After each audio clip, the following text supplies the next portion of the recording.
This is a meeting of the Warren City Board of Education, a regular meeting, July 12th, 2022 at 6 p.m. in the Warren G. Harding High School cafetorium with live stream available at warrencityschools.org.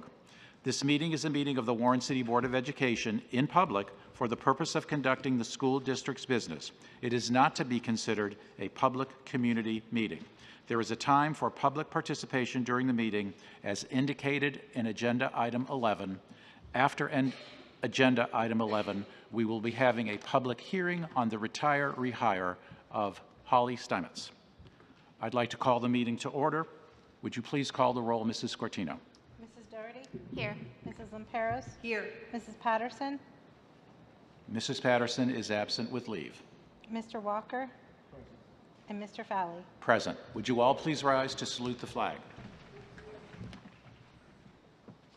I pledge allegiance to the flag of the United States of America and to the republic for which it stands, one nation, under God, indivisible, with liberty and justice for all.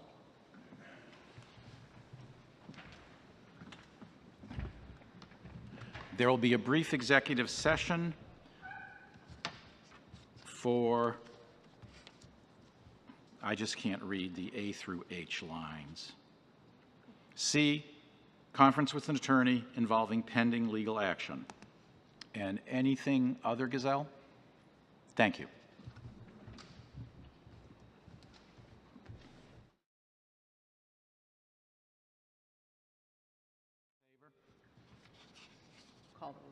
Call the roll, please.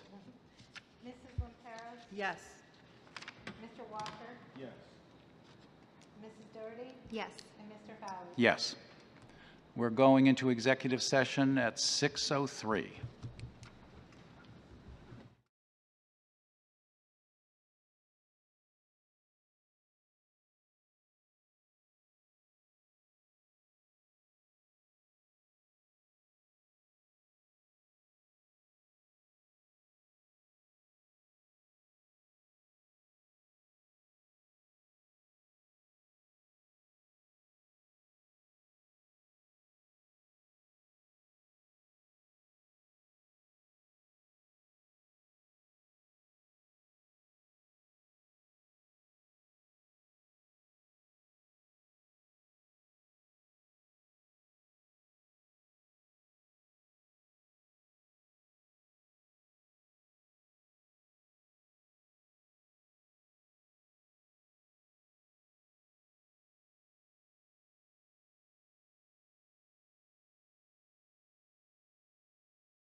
And it's 6:20, and we have come back from executive session.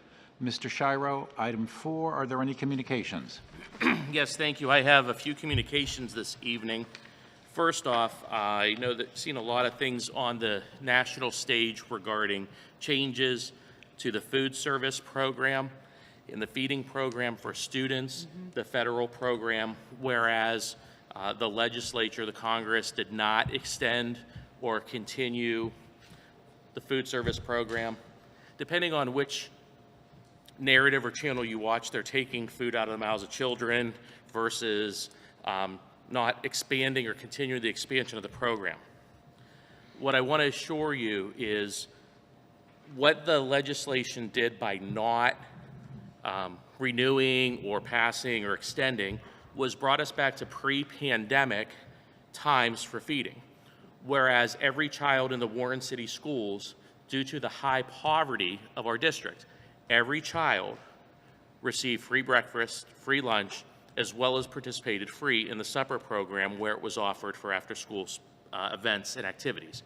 So all of our children will continue to receive meals as it was prior to the pandemic, which makes us, where the community option is what it's formally called, where students receive free lunch, breakfast, and the supper program as is.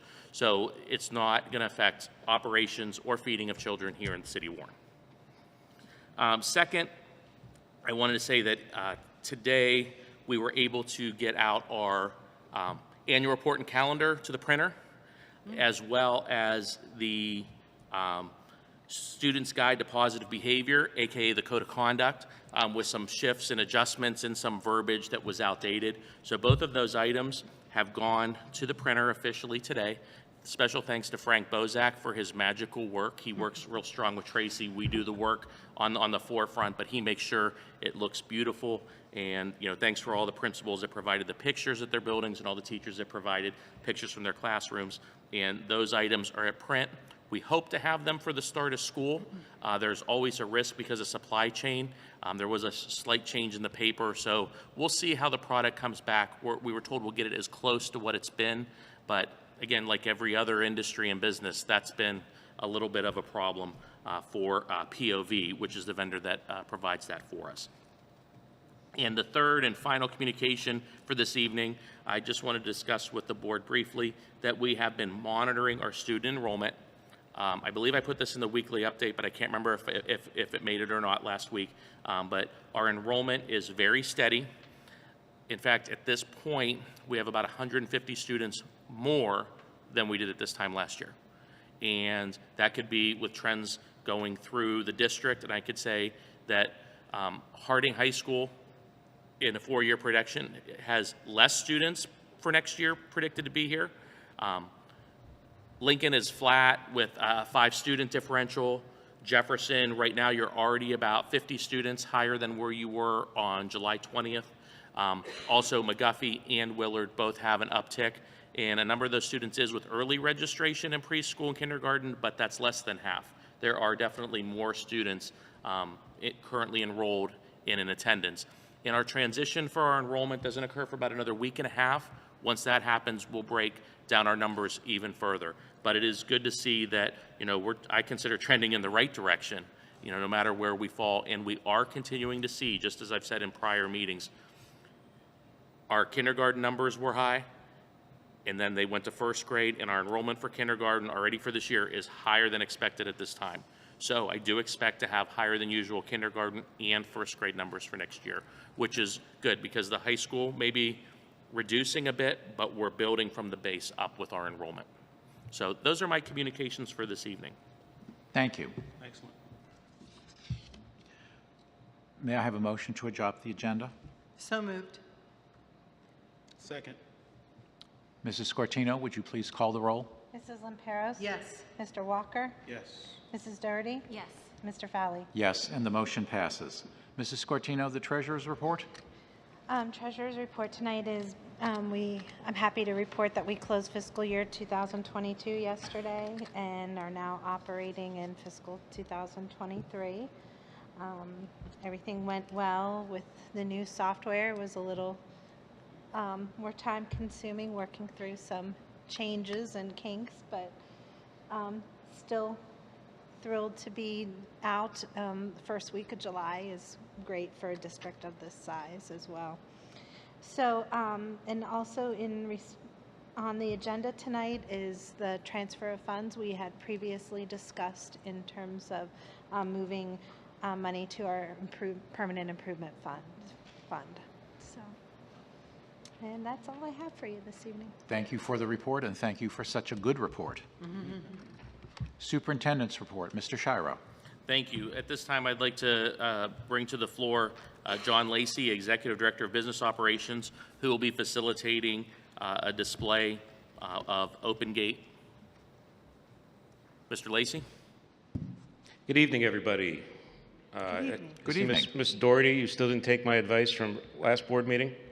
About? Wearing layers in the cafetorium. Okay. I want to thank everybody for being here and taking some time to look at a piece of equipment that we came across for graduation this year that Steve Bossel, our Director of Security, found. And we've done quite a bit of research looking into this kind of technology and the amount of speed that this does. This is not a metal detector, is what will be explained. This is a kind of a weapons detector system, which sounds kind of scary, but at the same time, this is a kind of real benign looking and also very portable, which was also very attractive to us. So at this time, I'd like to have Tom McDermott come up and explain a little bit more about the system. Tom's from Chia USA, and this is the Open Gate system. So Chia, we've been around, actually originally from Italy. We've been around for more than 50 years doing weapons detection. You hear me? Yeah, because we're filming it, I want to make sure. Oh, okay, Yeah. sure. Yeah, so we've been in the weapons detection business for over 50 years. Actually based in the U.S., based in Hudson, actually. So just down the road for 25 years. But we've patented the first walk-through detectors back in the 80s. Secret Service has been using us exclusively since 1988. Most people know us through TSA and airports since 9/11, and not just U.S., airports around the world since 2002. But we do all kinds of things for the Department of Defense and the UN, finding IEDs in war-torn countries.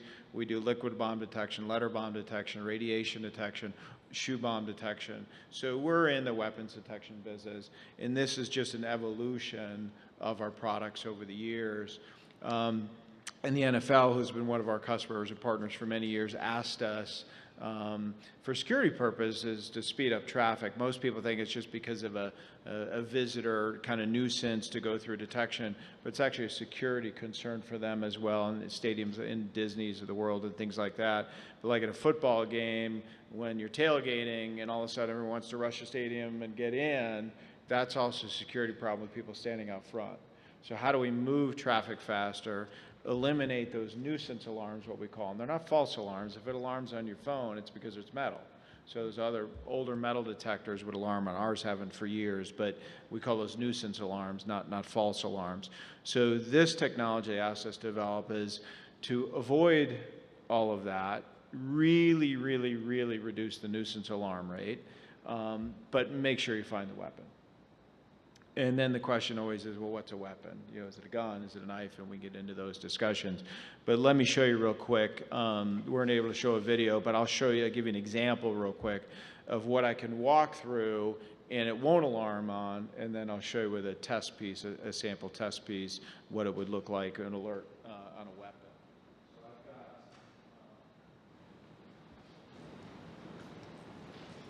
So I've got a metal water bottle, no problem. We've also got two phones, your phone, charger, and a file, which I'll alarm. All of these items did not alarm. Okay? As soon as I have, this is a Department of Justice test piece. They certify weapons detection systems, so I can have it anywhere on my body and it will alarm. So whether it's at the ankle, doesn't matter where I carry it, how I carry it, if it's concealed, it doesn't matter where I have it, it's going to find a weapon, okay, which would include a knife. When I get into that, I'll get into that. But the whole idea is, other than portability, a lot of you probably saw me carry this in. Each of these weigh about 25 pounds, so super lightweight. The portability is nice, but because of that, what we call throughput, I can now move about up to 3,600 people an hour through a single one of these because I'm not stopping people anymore. Versus traditional detectors, about 500 to 700 people, so you need a lot more of those, a lot more staffing, because I mean, if I have a lot more of these, if I have 4 times this, I'm going to need 4 times the staffing. So that's a problem as well. So this reduces your capital expenditure, reduces your staffing costs, plus that portability and flexibility gives you a much greater return on your investment as opposed to installing some at your front doors wherever your entrances are, your bus stop and the main entrance. If you have to leave those fixed in position, now you want some for the stadium, you've got to buy more. This allows you to put them at the front door at the beginning of school, but then for your football game, you carry them out there for the football game or for a school dance or whatever. So the return on investment for these is much higher. And then obviously, you can see the sleeves. This is from New York City Department of Education. I've been partner with for 45 years. And honestly, with the mayor of New York City and the chancellor of the school district in New York City, they have had issues about the SROs in the schools, and you only have weapons detection at black and brown kids' schools, and it looks like prisons. We need to get away from that look. So, you know, they pushed us to increase the capabilities to find small knives, but show us how you can wrap them and dress them up so they don't look like traditional detectors. So that's something a lot of schools have issues with, concerns about, that this really helps eliminate, not eliminate that completely, admittedly, but certainly mitigates it a lot more than a traditional detector that you would see with the crossbar and things like that. You can get fabric sleeves pretty inexpensively like these, dress them up school colors, mascot, dress them up for the holidays, do anything you want to kind of dress them up and kind of hide them a little bit. What questions can I answer for you? That's pretty much it about the technology. It's about throughput, return on investment, portability, flexibility. Those are the main reasons for this new technology. I know I had a nuisance alarm when I came through with a laptop, iPad. Are there certain common nuisance alarms you can tell us that they have? Let me grab my laptop and explain why that happens. So the current setting, by the way, that these are set for, which you can change very easily. I can set it so I'm only looking for a long gun, an AR-15, where you go down, there's different settings, and they're all Department of Justice and federal standards, by the way. So all the way down, I go down to the standard handgun setting that this is set for right now. I go to polymer, I go to federal standard, which is guns disassembled, guns assembled, very, very small guns and knives. The current setting, what it's at, for the standard handgun, will also find knives of certain sizes. So the question is, this laptop, it will alarm on 90% of the time. The reason being is this has a metal spine. Okay, a lot of people don't realize that even plastic Chromebooks, these metal clips here, it's not the clips. These are attached to a metal spine to give a laptop and Chromebook the durability to open and close it 1,000,000 times. So that metal spine, the question is, would you want a knife getting in that big? Okay, so that's your question. So that's why these would be the only things that should have to come out of a backpack. Okay, and what schools are doing, they're doing a couple different things. So they train the kids to wear a backpack through, either hand this to security personnel or someone on the staff, or someone putting it on a table that the kids just slide it and they grab themselves on the other side once they slide it across the table. But again, the question is, it's always the question is, you know, what's your target threat item, and would you be okay with a knife getting in that big? Gotcha. Okay. Very But good. that's always a question. Again, from the NFL, you know, to TSA, to Disney, you name it. What are you going to allow in? You have to decide what your target threat item is. What do you want to make sure doesn't get in?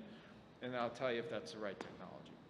Okay. And that's why we have, I mean, Apple and Amazon, who we work with, they do weapons detection, but also they don't want anyone walking out with a single AirPod out of their warehouse. So no, seriously, we do loss prevention for Amazon and others, even gold manufacturers, precious metals. Think about if you're an employee walking out with a little bit of gold every day. Okay?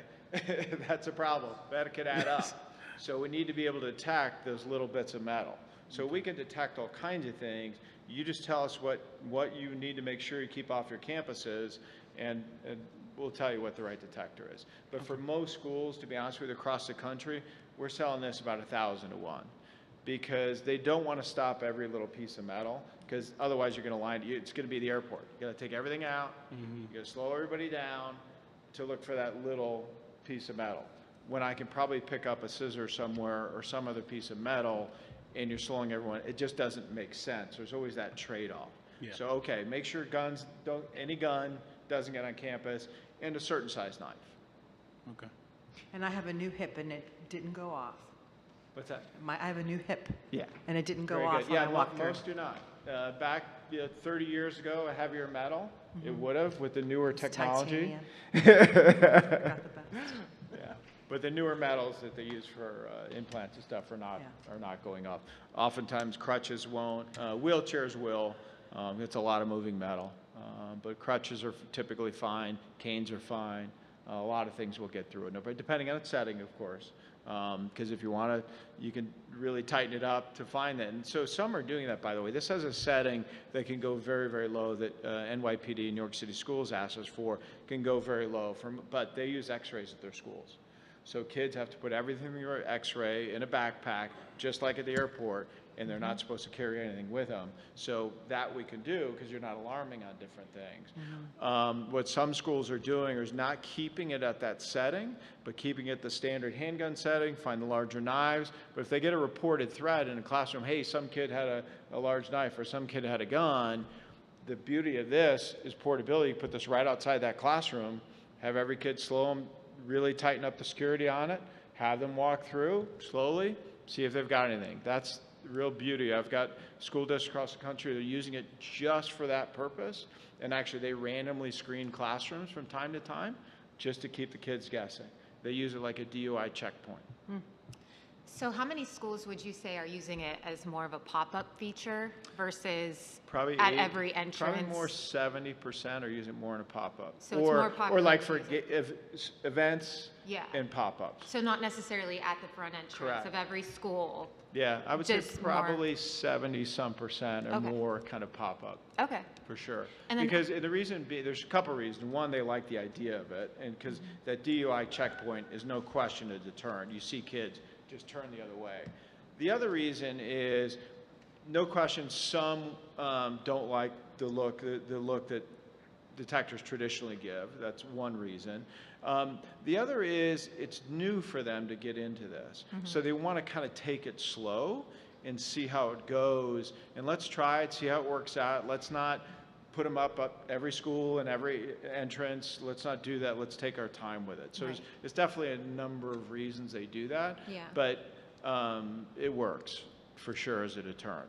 Definitely in the pop-ups. And then what about staffing? Like how many are needed per? Per detector, it really depends on the crowd, but I can personally, with a seasoned security person that I can train pretty easily, I can monitor a couple of these at a time. And I wish I could share the video, but all my job is if this alerts, I have to push this person up to secondary screening. So I'm not stopping the line and say, take everything out, go back, stop, what we call yo-yoing back through. So you're not doing this as change the security procedure. All my job is put an alarm on that one person, please step aside. And then someone else does a check them, either with a handle on, or go through the backpack or whatever it is. So it's a lot less staffing than traditional detectors, where there really is at least a minimum of 1-to-1 per detector. And often you have two. In most, think about TSA. In most cases, you got someone standing here to stop the person, then they take everything out, and someone else here to go through their backpack or whatever. And that's how it slows everything down. So much less staff. So about a quarter of the staff. And then who's usually staffing them, like in the schools that you've seen? Most of it's teach leadership, coaches, right, that have to take on other jobs. SROs are there only for if they find a weapon, right? So other than actually New York City Schools is the only district in the country that the SROs are doing the screening. They do everything. It's honestly just like TSA.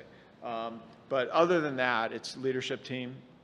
Some actually hire security staff. Yeah. Just for that morning, let's say. If they're doing morning, they hire security staff for a couple hours, and that's it. They roll out the detectors, do detection, and they're out. Now, this might seem silly, but so this is a weapon detection system, right? And let's say you have it on a setting where it's not supposed to pick up something Sure. small, and the person's put over their laptop and it goes off. Like, my first thought is, okay, there's definitely a weapon because it's not going off on cell phones, water bottles, or anything like that. Does it ever, like, create, not panic, but is it, you know, what's No. the situation? What are those? Yeah, in most cases, I mean, security screening is all about what we call a security posture and how you present yourself, right? So especially if it's a leadership team that the kids know and they're friendly most of the time they come through. And those first few days, they're going to see that it's alarming on, I mean, to me, because when I do trainings, I usually do a training for about an hour, teach you how to use it, and then I want to stick around the next day for your first live screening. And it's amazing what kids have in their backpack, and they forget what they have in their backpacks. See kids with these metal boxes, oh, with my crayons and pencils, I forgot that was in there. Well, again, it depends on how the staff handle it. If it's, oh, Johnny, you forget, you know, you probably shouldn't bring that. Oh, you know, and 99.99% of the time, kids are fine. Kids are fine, because you still get some nuisance alarms on things like that. So that happens from time to time. Honestly, the only time, and I've been doing this for many years, the only time I've seen a bad situation, I've seen a couple. Sometimes kids just say, oh, why are you doing this to us, right? You're going to get that, right? You're going to get pushback from some. A lot of kids are like, oh, thank you. And actually I had a recent one, a child that had a learning disability actually just ran through it. And the security staff panicked a little bit. They weren't sure if he wouldn't listen, and you know, they weren't sure if he had a weapon, and they fortunately kind of got him to the side and calmed him down, and it wasn't a threat. But I've never really seen a problem where people freaked out because of a nuisance alarm. It just doesn't happen. No. Especially because most people have been through airports or stadiums and other things. They understand it. Any further questions? How far apart? Is that like the standard? You or just, can they you be just far- stole my further question, apart? Mrs. Lamperos. I already asked that question. Yeah. So they could go from about 28 inches, which is standard detector, like you'd see at the airport, 28 inches up to about 36. Okay. The reason we don't like to go more than that is because if two kids try and go through at one time, it's no problem. We'll find the weapon still. But now, if two kids walk through there, a mom and a little kid, I'm having to take them both aside Right. and screen them both. So you've just doubled my work effort, right, as the secondary screener. Right? And if you keep doing that, right, that's a lot more staffing I'm going to need. So to keep it single file, and I'll share a video with you. You can share with the team of a recent theme park that people are just flying in single file, just flying through. And every once in a while, we now at theme parks anyway, they're not carrying backpacks full of stuff, but certainly backpacks and purses full of stuff. What we call the nuisance alarm rate is about 2%. So really, out of every 100, you're only pulling two aside. That's a small number than historically. Schools are getting 5 to 8% typically, especially to start. And once you train the kids, that nuisance alarm rate will go down when they start taking those silly things out of their backpacks. Because the kids don't want to be bothered either. They don't want to be pulled aside and held up. They want to spend time with their friends, right? So they don't. So they take the innocuous items out that they alarm on that they don't need, that, you know, for a typical school day. Will it hit on vape pens? It can. The problem when you start, so whenever you, again, we can go as low as an AirPod, right? But now you're going to start alarming them more things. So that's one issue, and you can do it, but now you're going to start getting that line again. So that's one question you'd have, and staffing for that. We can put them at the bathroom doors for vape pens. I'm sorry? Put them at the bathroom doors for vape pens. Yeah, I mean, there's definitely other technologies, security technology, where that's a policy question, and it absolutely can. But if you really want to detect things that small, because some vape pens are 99% plastic with a tiny bit of metal, if you want to be able to catch that, I'd honestly probably recommend one of our detectors that federal prisons use. I mean, because they can find half a razor blade. I mean, if you want to find a tiny bit of metal, but again, now you're slowing the line way down. You're alarming on everything that's got metal. So it's always a trade-off. How much metal you're looking for, we can do it, but you're going to have other problems. Well, I guess that would be a question for Mr. Shiro. What are we looking to detect with these weapon detect? Well, right, but like he said, so like the larger knives, handguns, Yes. long-barreled. What was that? Yes, So it would be on a more secure setting where it could pick up more. Okay.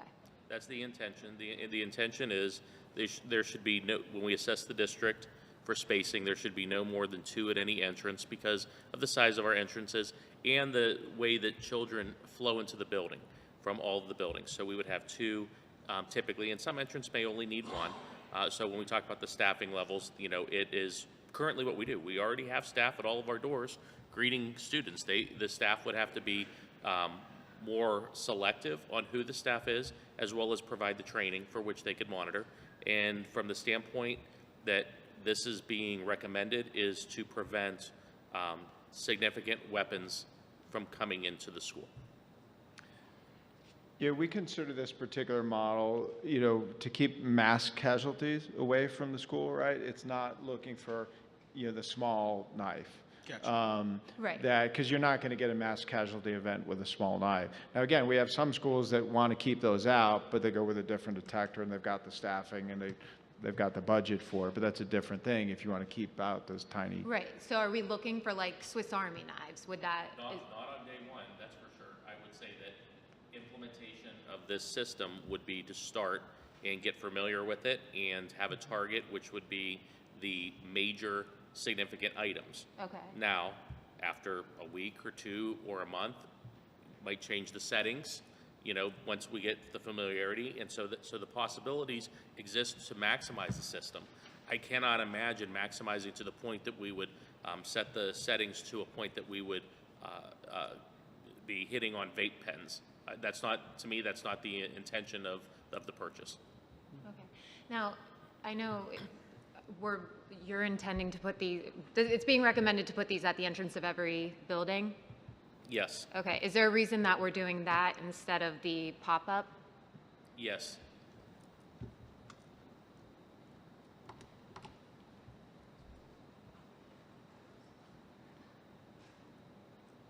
Okay. So- No, it was just saying that a majority of the schools are doing the pop-up setting, and I think, are they finding that to be You effective? got to keep in mind too, it depends where they're located, you know, Right. geographically, and there's other factors involved. And also community. You know, again, in New York City, they're doing the tightest detection possible, you know, and in rural, you know, even in rural Texas, they're not keeping it that tight, you know, so it varies from state to state, city to city, it's all over the place. So And keep what- in mind, those numbers I'm talking about, these came out just about a year and a half ago, this particular model. So those numbers are only in the last year and a half with this new model that, you know, schools are trying it out. But it depends if they've had a shooting, if they've had an incident. For example, Erie, if you guys heard about the shooting up in Erie, right, recently? Yes. Erie, Pennsylvania, about 2 months ago. They were looking at these, but then literally the day I was going to present to the school board is the day before they had a shooting. And they're like, yeah, no, we need them at every entrance.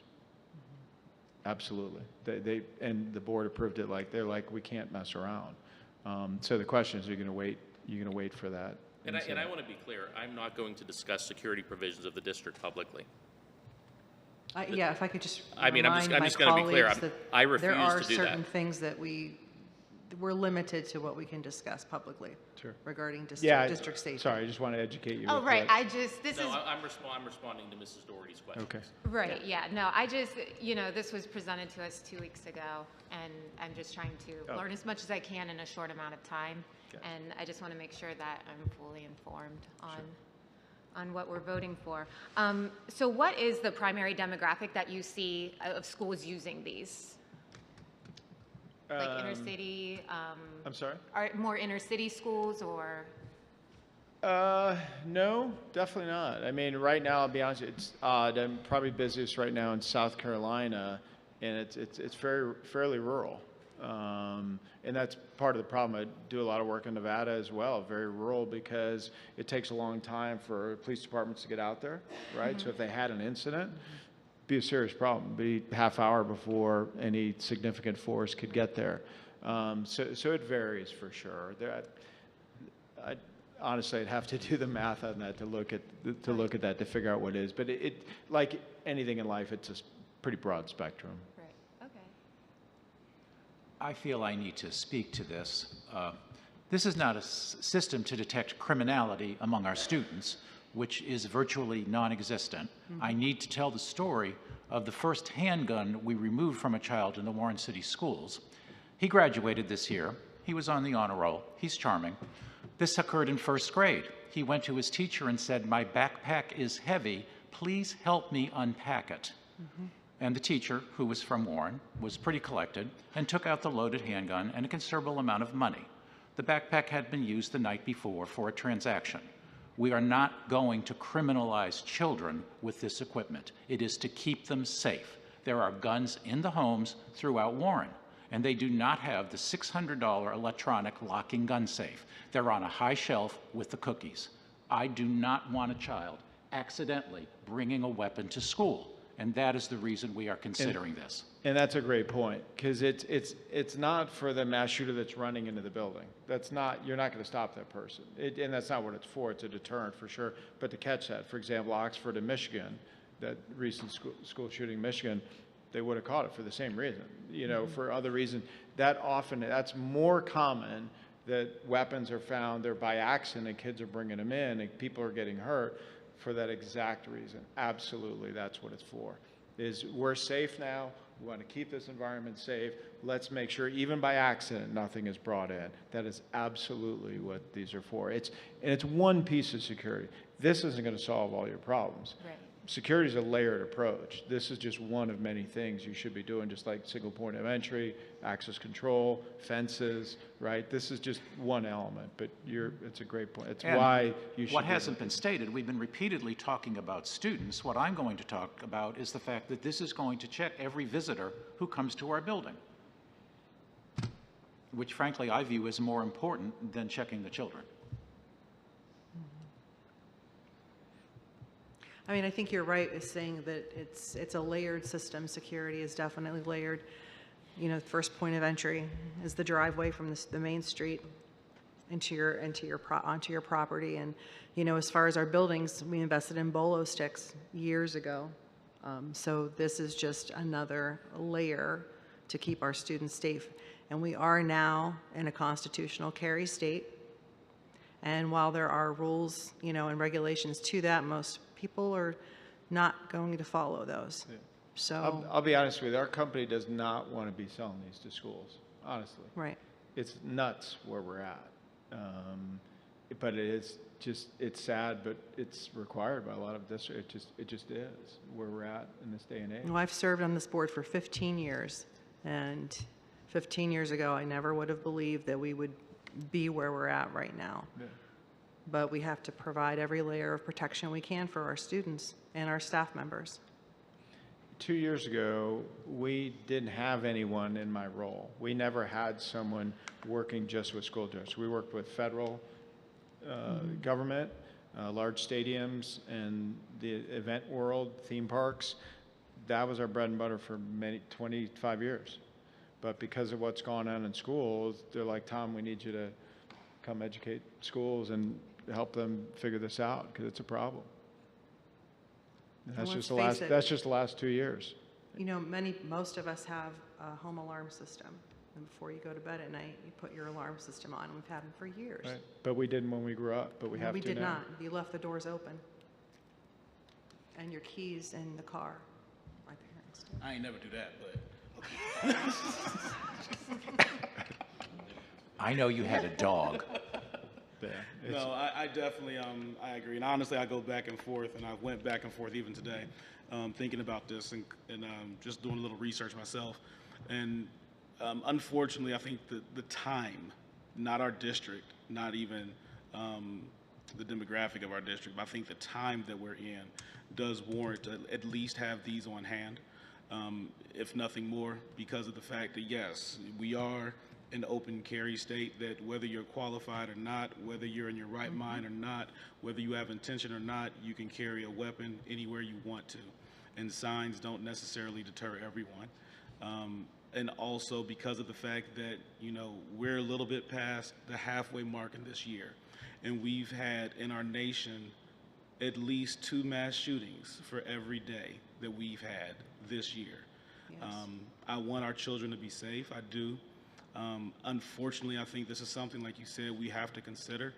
And I think at least having them on hand, if nothing more, but at least for when guests come into the building, when we have mass events in the public, when we, and sometimes when the need arises, or if the need is ongoing, to have them for our students coming into the building. But I think, I think we need to look at this. I mean, to me, this is a societal issue. This isn't a Warren City Schools issue. This isn't even a Warren community issue. This is a societal issue, and we need to react to it. I mean, I look at it this way. I have no children in this district, but as far as I'm concerned, I have 4,763 children in this district, and we need to keep them all safe. Thank you. This is being proactive. Thank you very much. Okay, Mr. Lacey, you're on again. I am. Thank you. And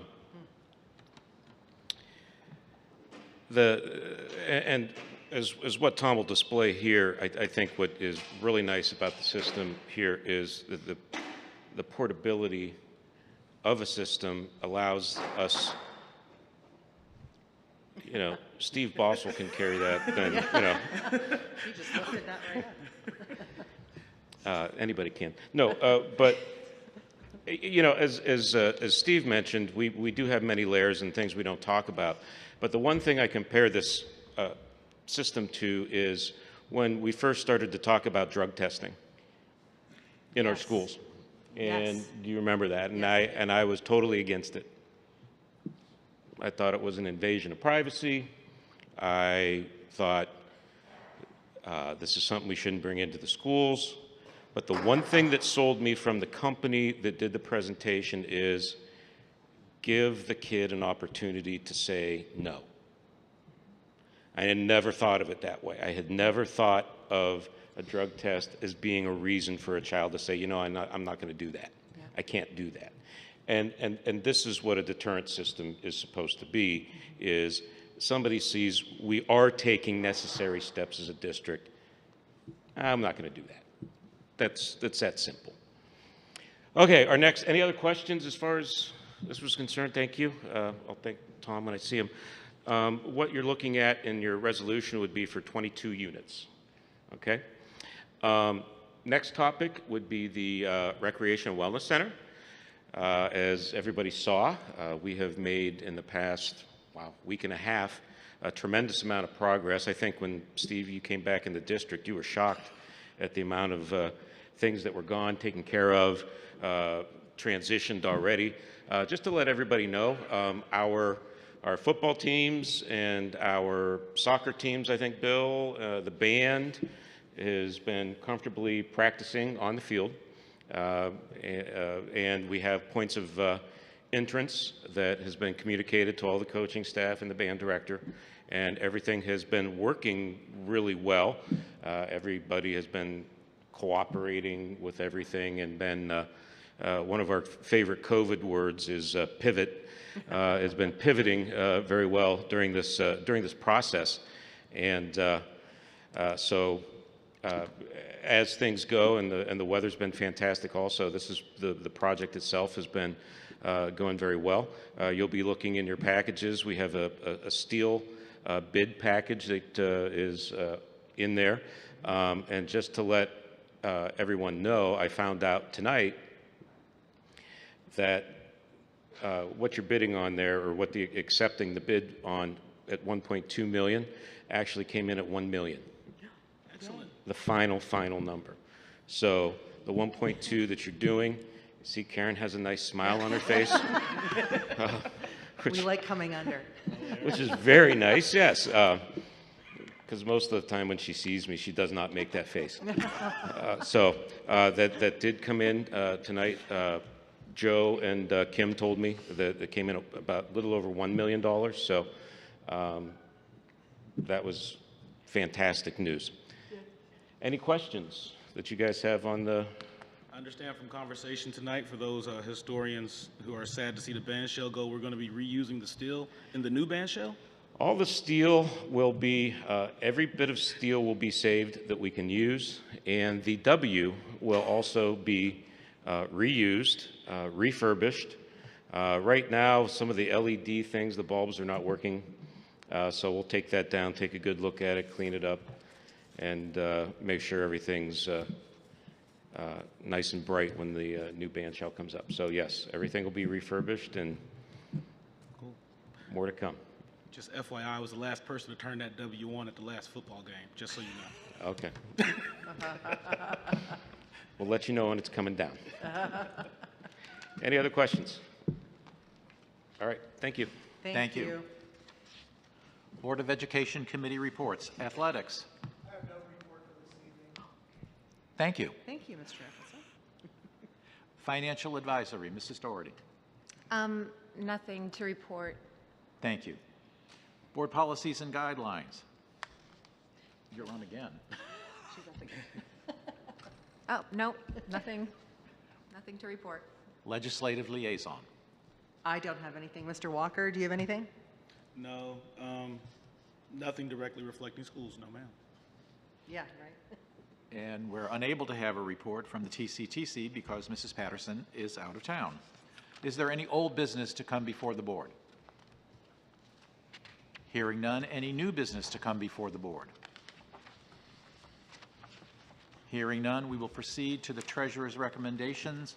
On page 3, Mrs. Doherty. Treasurer's recommendations, minutes. It is recommended the resolution listed below regarding the June 2022 board minutes be approved as submitted. Second? Mrs. Scortino, would you please call the roll? Mrs. Doherty? Yes.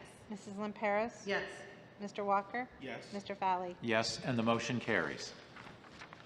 On page 4, Mrs. Lamperos, the monthly financial statement. Monthly financial statement. It is recommended the resolution listed below regarding the June 2022 financial statement and short-term investments made by the treasurer during June 2022, Exhibit A, pages 35 to 36, be approved as submitted. Second. Thank you. Mrs. Scortino, would you please call the roll? Mrs. Lamperos? Yes. Mr. Walker? Yes. Mrs. Doherty? Yes. Mr. Fowley? Yes. On page 6, Mr. Walker, the transfer of funds.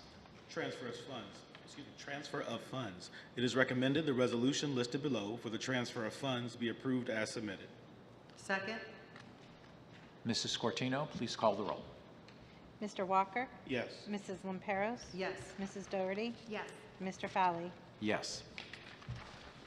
On page 7, Mrs. Doherty, superintendent's recommendations. Agreements, contracts, and/or leases. It is recommended the resolution listed below entering into agreements, contracts, and/or leases A through D be approved as submitted. Yes. Second. Mrs. Scortino, the roll, please.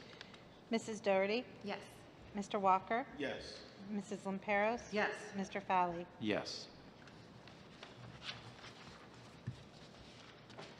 Request on page 9, item 2. Whose turn is it? I think mine. Thank you. Recognition of quotes for PK8 photographs for the 2022-2023 school year. It is recommended the resolution listed below recognizing the quotes for PK8 photographs for the 2022-2023 school year be approved as submitted. Second. Any questions or concerns? I do have a comment. I was very glad to see 2 packages for less than $10 on the list from this company. Would the treasurer please call the roll? Mrs. Lamperos? Yes. Mrs. Doherty? Yes. Mr. Walker? Yes. Mr. Fowley? Yes, and the motion carries. On page 10, Mr. Walker. awarding the contract for the PK through 8 photographs for the 2022-2023 school year. It is recommended the resolution listed below, awarding the contract for the PK through 8 photographs for the 2022-2023 school year be approved as submitted. Second? Any questions or concerns? Mrs. Scortino, would you please call the roll? Mr. Walker? Yes. Mrs. Lamperos? Yes. Mrs. Doherty? Yes. Mr. Fowley? Yes. On page 11, Mrs. Doherty, item 4.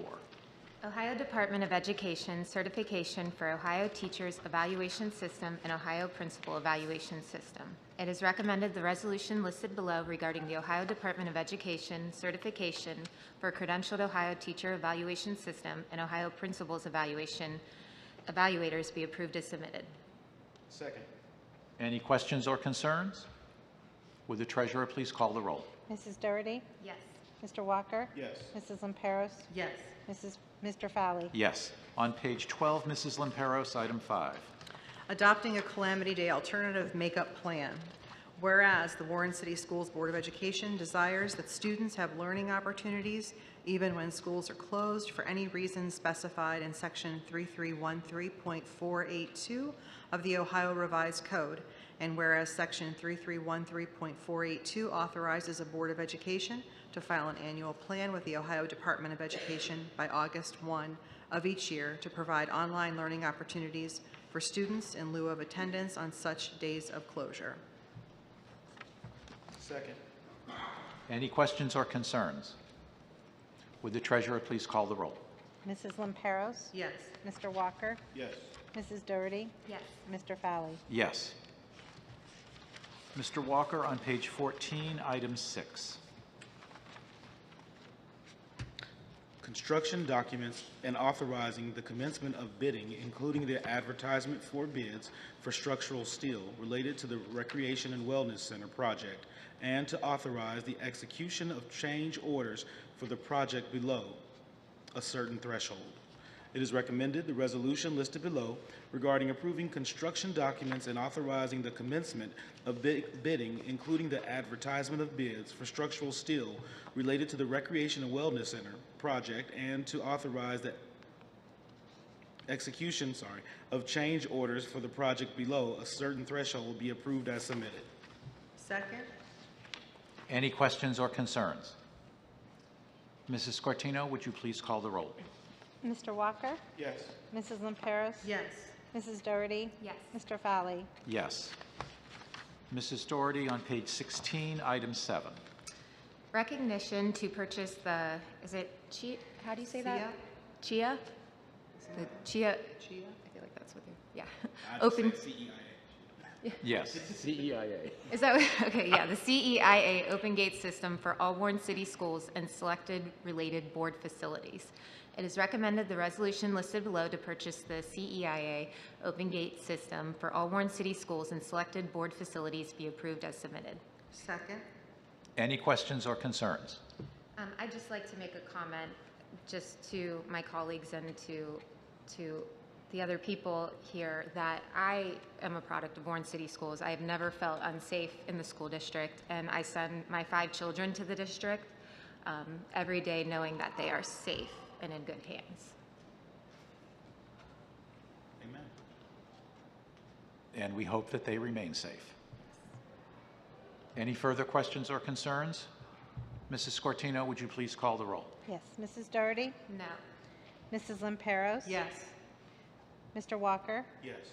Mr. Fowley? Yes. And the motion carries. On page 17, item 8, Mrs. Lamperos. Recognition to furnish insurance for property, vehicle fleet, general liability, school leaders' professional liability, boiler, crime, flood and earthquake, and excess liability for school year 2022 to 2023. It is recommended the resolution listed below to recognize the quote, "received to furnish insurance for property, vehicle fleet, general liability, school leaders' professional liability, boiler, crime, flood and earthquake, and excess liability for school year 2022-2023 be approved as submitted." Second. Any questions or concerns? Mrs. Scortino, please call the roll. Mrs. Lamperos? Yes. Mrs. Doherty? Yes. Mr. Walker? Yes. Mr. Fowley? Yes. Page 18, Mr. Walker, item 9. Awarding the contract for furnishing insurance for property, vehicle fleet, general liability, school leaders' professional liability, boiler, crime, flood, and earthquake, and excess liability for the school year 2022 to 2023. It is recommended the resolution listed below to award the contract for furnishing insurance for property, vehicle fleet, general liability, school leaders' professional liability, boiler, crime, flood, and earthquake, and excess liability for school year 2022 to 2023 be approved as submitted. Second? Any questions or concerns? Mrs. Scortino, would you please call the roll? Mr. Walker? Yes. Mrs. Doherty? Yes. Mrs. Lamperos? Yes. Mr. Fowley? Yes. On page 19, tuition reimbursement, Mrs. Doherty, please. Tuition reimbursement. It is recommended the resolution listed below for tuition reimbursement be approved as submitted. Second? Any questions or concerns from the members? Mrs. Scortino, please call the roll. Mrs. Doherty? Yes. Mrs. Lamperos? Yes. Mr. Walker? Yes. Mr. Fowley? Yes. Mr. Walker, on page 20, item 11. Appointment, certificated administrators, less than 52-week, salary table C, campus leader, supplemental 2022 to 2023 school year. Whereas the superintendent of the Warren City School District, Trumbull County, has recommended the administrators listed below be designated as campus leaders pending OPES credential verification. This is the supplemental duty in addition to their current administrative assignment for the 2022-23 school year. The administrators listed below have been notified of the additional duty assigned and that this supplemental contract shall state that the Board of Education gives notice of non-reemployment for the ensuing school year. Read up to superintendent's nomination. Yeah. The next sentence, please. Okay. Be it resolved by the Board of Education of the Warren City School District, Trumbull County, Ohio, accept the superintendent's nomination. Okay. I'm sorry. Second? Any questions or concerns? Mrs. Scortino, would you please call the roll? Mr. Walker? Yes. Mrs. Lamperos? Yes. Mrs. Doherty? Yes. Mr. Fowley? Yes.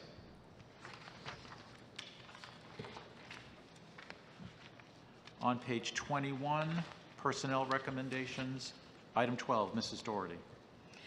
Personnel recommendations. It is recommended the resolution listed below regarding personnel items A through J be approved as submitted. Second. Any questions or concerns? Mrs. Scortino, please call the roll. Mrs. Doherty? Yes. Mr. Walker? Yes. Mrs. Lamperos? Yes. Mr. Fowley? Yes. Which brings us to page 32, which brings us to board recommendations. Hearing none. Public participation. Councilman Herman has requested time to speak. Is he? He's still here. Yes, he is. Thank you. My eyes have been dilated twice today, and I have on the wrong glasses. I can't see anything. Hi, how are you? Please state So- your name and address for the Okay. record. It's kind of short.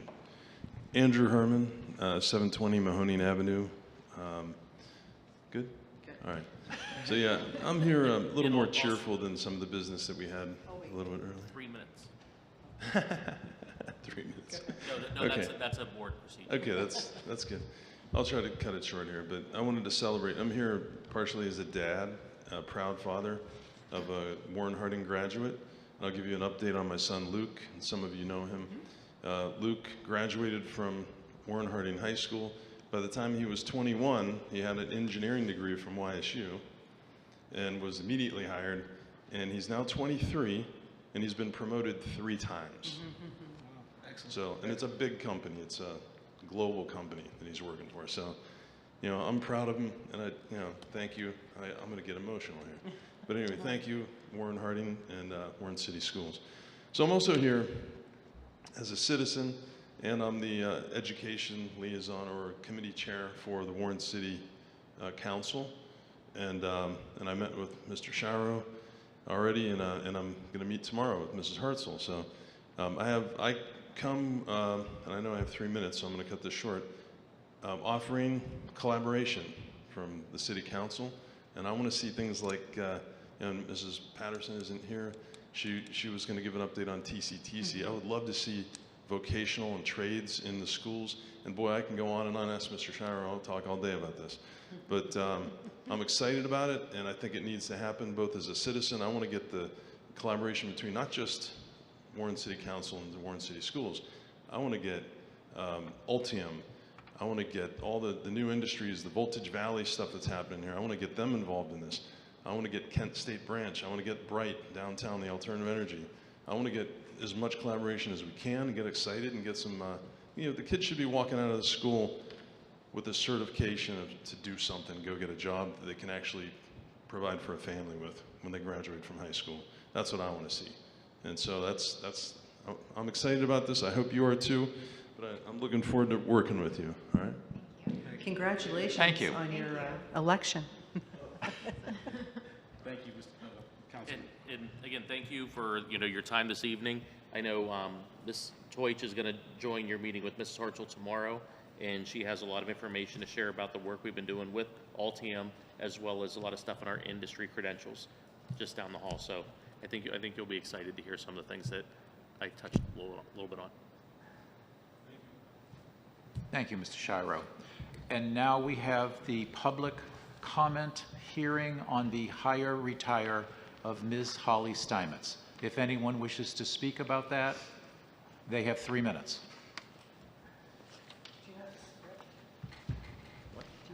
Do you not want to read through that?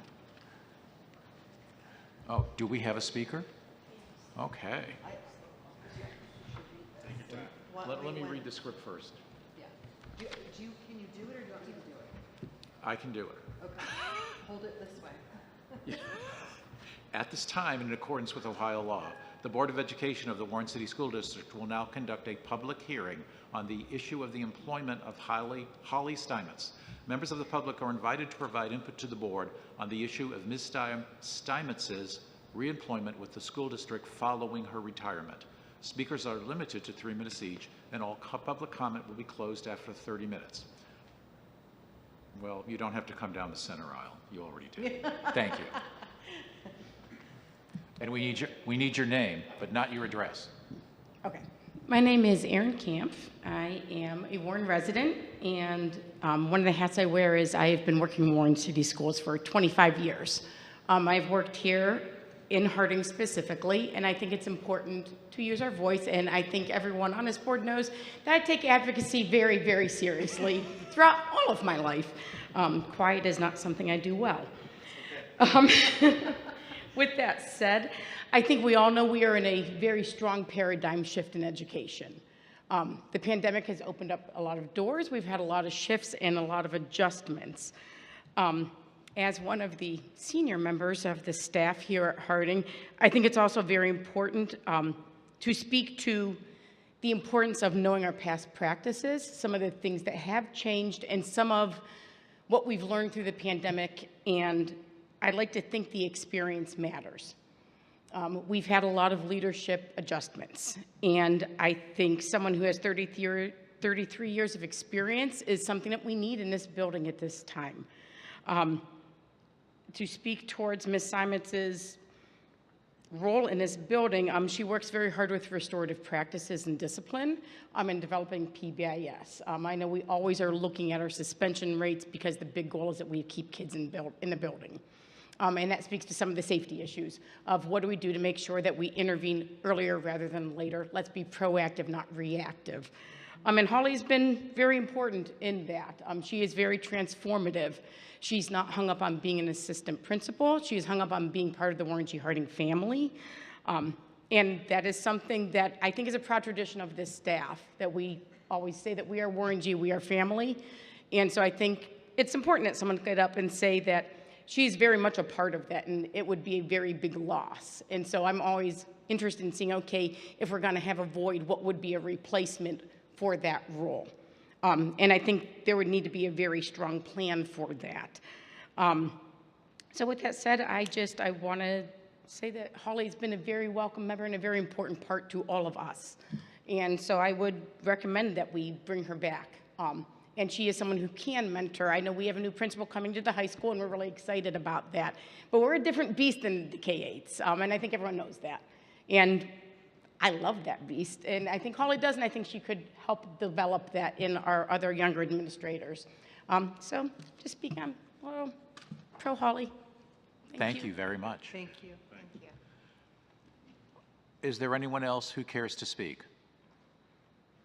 Hearing none, the hearing is now closed. There is no need for an additional executive session. May I have a motion for adjournment? So moved. Second.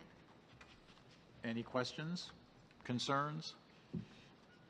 Mrs. Scortino, please call the roll. Harris? Yes. Mrs. Doherty? Yes. Mr. Walker? Yes. Mr. Fowley? Yes. And the meeting is concluded at 7:19. Thank you all.